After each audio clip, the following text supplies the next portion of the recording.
வணக்கம் நண்பர்களே. இன்னும் ரெகுலர் வாழ்க்கை சீரீஸ்ல நாள் 47ங்க. எல்லா நாள் போல தான் இந்த நாளும். காலையில் எந்திரிச்சதுமே காலேஜ் போக தயாராகிட்டோம். முகத்துக்கு தேவையான சன்ஸ்கிரீம் அப்ளை பண்ணியாச்சு. ஸோ தலைக்கு தேவையான ஹேர் சீரமும் அப்ளை பண்ணியாச்சு. நேராக அப்படியே காலேஜுக்கு நாங்கள் ஜூட்டு விட்டுட்டோம். நானும் தமிழும். என்னடா போகும்போதே பிளாக் சொக்கா போட்டிருக்குமே, சூரியன் சூட்டு கிளிக்குமே நினைச்சேன். பட் எதிர்பார்க்காத அளவுக்கு இன்னைக்கு வானிலை நல்லா தான் இருந்துச்சு. என்னன்னு தெரியல. ஸோ நாளும் ரொம்ப நல்லா தான் போயிட்டு இருந்து காலேஜ் ரீச் ஆன உடனே நல்ல ஒரு ஏதோ பாசிட்டிவான வைபு வந்து மார்னிங்கே. ஸோ ரொம்ப நல்லாவே இருந்து ஃபர்ஸ்ட் பீரியடே லேப், நேராக லேப் உள்ளே போய் அட்டி போட்டுட்டு என்னெல்லாம் பண்ணணுமோ எல்லாம் பண்ணி முடிச்சிட்டோம். ஆனால் இன்னைக்கு லேபு கொஞ்சம் எதிர்பார்க்காத அளவுக்கு கொஞ்சம் மொக்கையாக தான் போச்சு. என்னன்னு தெரியல.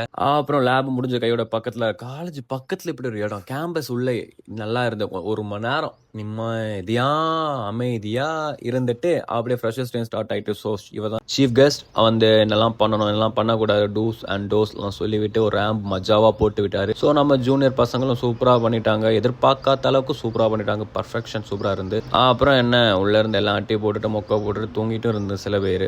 அப்படியே ஈவெண்ட் முடிஞ்சு எல்லாம் லாஸ்ட் ஒரு குட்டி டிஜே போட்டு அரங்க மதுரை விசிலு பறக்கவே நாங்களும் வெளியே சந்தோஷமா வந்தோம். ஸோ நாங்கள் இவ்வளோ நல்லா போகணும்னு எதிர்பார்க்கறத விட நல்லா போச்சு. இது சூப்பர் ஆர்கனைஸ் பண்ண பிரசிடென்ட் ஷாயிதாவும் அப்புறம் முடிச்சுட்டு கேண்டீன் வந்தா நம்ம பாய் வந்திருந்தாரு. ஸோ பாயும் அவர் ஃப்ரெண்டும் வந்திருந்தாரு. அவரோட சூப்பராக ஒரு காஃபி குடிச்சிட்டு நானும் ஈவினிங் ரேப்பிடோ போட்டு கிளம்பிட்டேங்க. ஈவினிங் ரூமுக்கு வரும்போது நல்லா தான் இருந்த கிளைமேட், என்னன்னே தெரியல. அப்புறம் நைட் நம்ம பசங்க வந்தாங்க. நம்ம மம்முட்டிக்கு போய் முடி வெட்டி கொடுத்துட்டு நானும் தேவனும் மிரர்ல ஃபிச் பார்த்துட்டு இருந்தோம். இல்ல மிரர் செல்ஃபி ஏதோ ஒன்று. அவனை பார்க்க பாருங்களேன், சவுத் கொரியா பிரசிடென்ட் மாதிரியே இருக்கான். கிங் காஹுயிங் பையன். அப்புறம் நைட் ஏதோ டென்ஷன் ஆகி நடந்து வந்துட்டு இருக்கான். அது என்ன டென்ஷன் என்றால் அடுத்த வீடியோல சொல்றேன்.